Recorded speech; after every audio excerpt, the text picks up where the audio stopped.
Hello FPL managers and welcome back for another video. My name's Jack and today it's team selection time for game week 4. I'm going to go over how we got on in game week 3, discuss some transfer plans and then look at the confirmed game week 4 side. If you guys are new to the channel or are looking forward to more FPL videos, leave a like and subscribe and have those notification bells so you don't miss any future FPL content for game week 5 and onwards. And with that being said, let's jump into the video. So first up, let's see how we got on in game week 3. Overall, not the greatest week for us. Only the 43 points was actually below average, which is one of the very few times in my FPL career that I've actually scored less points than the game week average. Overall rank has dropped down to 1.3 mil in the world, so it's dropped around a million spots since game week 1, where we were coming in at 210k in the world, so pretty good start to the season. Hasn't been great the last couple of game weeks for a variety of reasons, but nonetheless, still a fairly solid rank. 3 game weeks into the season, still plenty of time obviously to push inside the top 100k, which is the goal for this season, hopefully inside the top 10k. Definitely not the worst start to the season. I'm pretty happy with how the team is set up nonetheless. Onana and Turner both in goals, did each blank with 0 and 3 points respectively. Stupinian and Rico Henry also blanked to the back. Stupinian a little bit concerning there, as Brighton's defence hasn't been great to start the season. 0 clean sheets in their first 3 fixtures, despite having some pretty easy fixtures from a defensive standpoint, and those Brighton fixtures don't get any easier in the coming game weeks. They've probably got one of the harder fixture runs out of any team in the Premier League across the next 4 to 5 game weeks. Rico Henry, on the other hand, does have a lot better fixtures for Brentford, so I'm a bit more optimistic with him, and he is a bit cheaper than Purvis, so I'm pretty happy with him to remain in the team right now. But Estupinian, definitely a player that could be on the verge of a transfer out if Brighton can't shore up their defensive form. Ben Chua was the only player at the back to pick up a clean sheet for us this week. He got himself 6 points, as Chelsea kept it clean at the back at home to Luton this week. Chilwell had some pretty good underlying numbers once again. He looks to be a superb defensive asset to own. If you don't already have him, I would encourage you guys to get him in. I think he will be the highest scoring defender over the next 4 to 5 weeks. So Ben Chilwell, definitely one to bring into the sides if you don't have him in there in defense. Looking to the midfield of 5, we had 3 players return out of the 5 listed starting midfielders here. Eze and Mbeumo, the 2 lowest owned midfielders in the team, both blanking for us this week. Eze also a player on the chopping block, 3 consecutive blanks now to start the season for him. He's definitely a player that's on the verge of a transfer out if he can't record returns this week in game week 4. He's got Wolves at home. It's a good fixture. I'm willing to give him one more try. If he doesn't return, then he's definitely going to be one on the way out of the door, as he will have saved up 2 free transfers by that point in time, but I'll discuss that a little bit later on in the video in more depth. Saka, Salah and Rashford all got on the score sheet, which was nice to see there. Salah especially being the most differential out of those 3 guys. Good to see him provide his 3rd consecutive return of the season. One kind of flying under the radar right now, hasn't had excellent underlying numbers and hasn't put up massive FPL points, but has kept the FPL points ticking over, which is good to see. 5 points in each of Salah's first 3 matches to start the season. Looking to the lads up top, Wissa and Haaland, both a bit underwhelming in game week 3. Haaland especially should have scored so many more goals, missed the penalty, had a couple of other really good chances as well, which he squandered.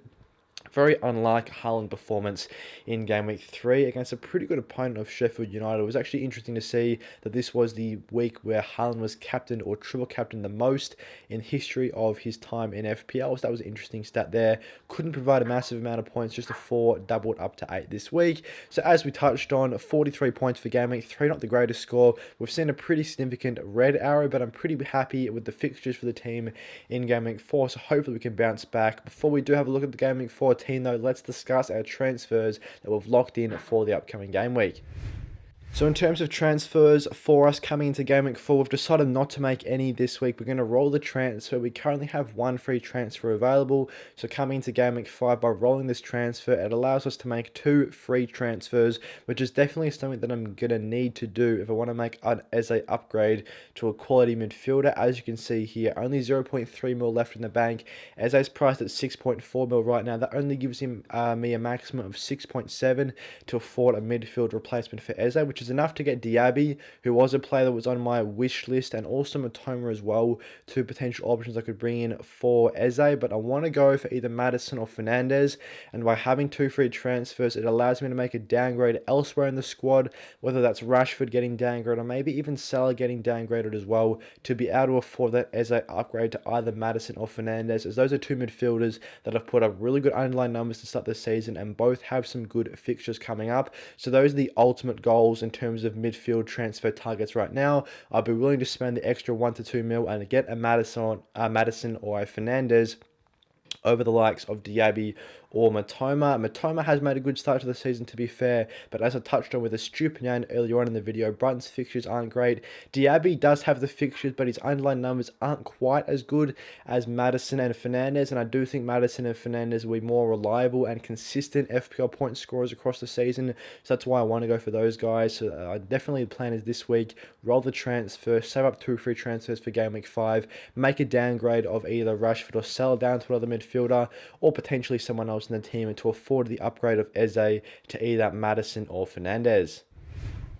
So with that in mind, let's have a look at our Game Week 4 final locked-in team. Currently, Onana has the starting goalkeeper position. Turner did outscore him by 3 points last week, as Manchester United's defence was very, very leaky at home last week at Old Trafford. A calamity of errors at the back against Nottingham Forest saw them concede a couple of goals early.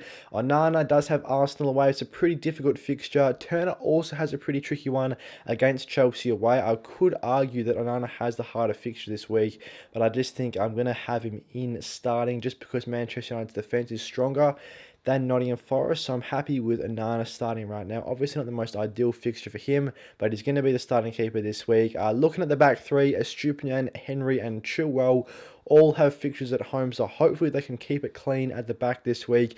Estupinian has the hardest fixture, being Newcastle. Considering the Brighton haven't kept any clean sheets so far this season, I don't have much faith in them to keep a clean sheet Game Week 4. Hopefully Estupinian can get forward and provide a goal or an assist, as that is primarily the main reason that I've got him in the team, is for his very good attacking potential. Obviously I would have liked him to pick up some clean sheets so far this year, but he's picked up goals and assists instead, and he's still one of the highest scoring defenders to start the season. Henry, I'm really hoping that he can get himself a clean sheet this week. He's a massive differential in our team, so if he can perform well, it should mean we get a solid green arrow this week. Bournemouth at home, definitely the fixture for Brentford to pick up their first home clean sheet of the season. And Chilwell with Forest at home, I'm sure we'll be looking to lock in at that second consecutive clean sheet for Chelsea after they did record their first clean sheet of the season last week. Chilwell, of course, always has great attacking potential, so that's another string to his bow. He should be on for some big FPL points this game week.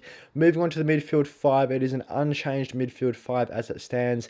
As I touched on, Eze is a player that I am looking to upgrade in the near future, potentially Game Week 5 if he doesn't return against Wolves at home. If he finds himself a goal or an assist, I'll give him another week to stay in the team. Hopefully he can string together multiple FPL returns, but right now, Eze, this is your last chance, son. Please get me a goal or an assist this week. Yes, he is versing my team in Wolves, but you know, if Wolves could pull off a little 2-1 win here, maybe Eze bags a goal, I'll be more than happy with that. Otherwise, looking around the midfield, Saka, Salah and Boomer and Rashford, the other 4 starting mids, all 4 fairly template mids right now. Rashford, as I discussed earlier on in the video, also a player on the potential verge of dropping out of the side. It's going to be interesting to see how he continues to perform once Rasmus Haaland comes back from Man U.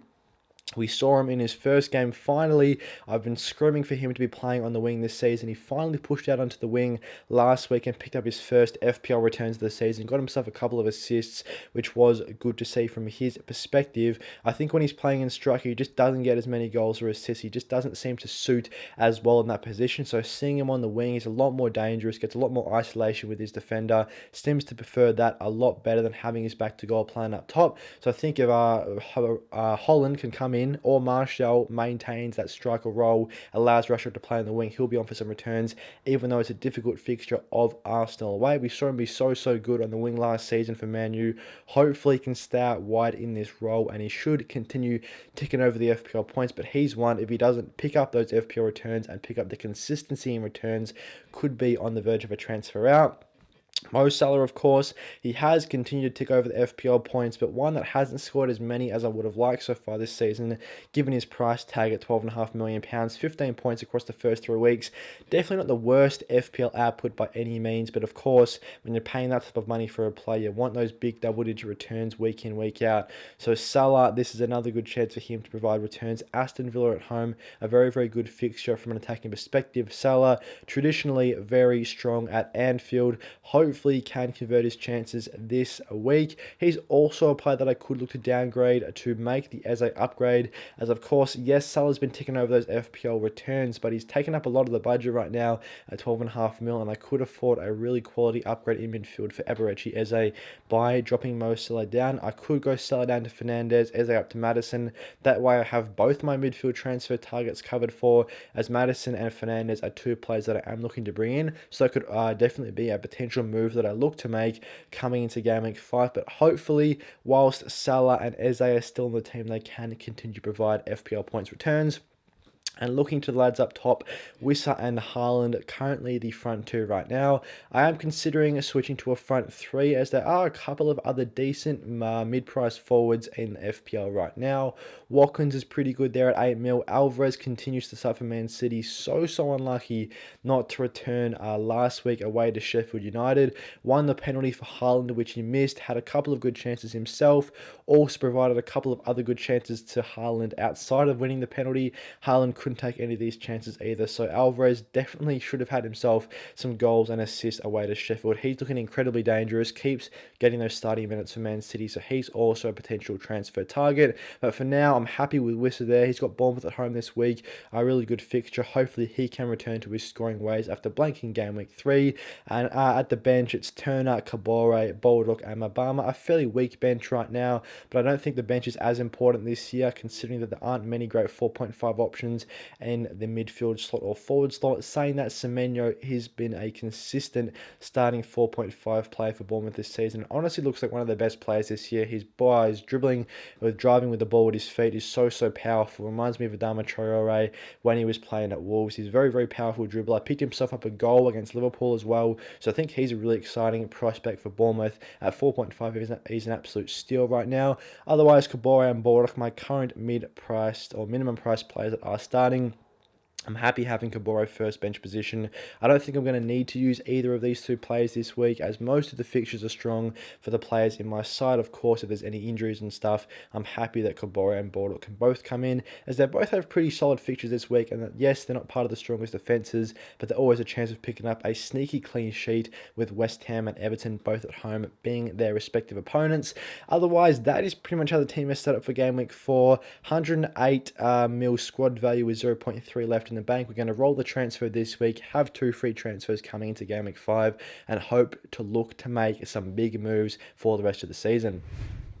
Thanks for watching today's team selection for Game Week 5. I hope you guys enjoyed this one. If you did, leave a like and subscribe. It really does help out the channel. And have those notification bells turned on as well, so you don't miss any future FPL videos. Also leave a comment what your guys' team's looking like for the upcoming game week. I'd be interested to see. And with that being said, I'll see you guys in the next one.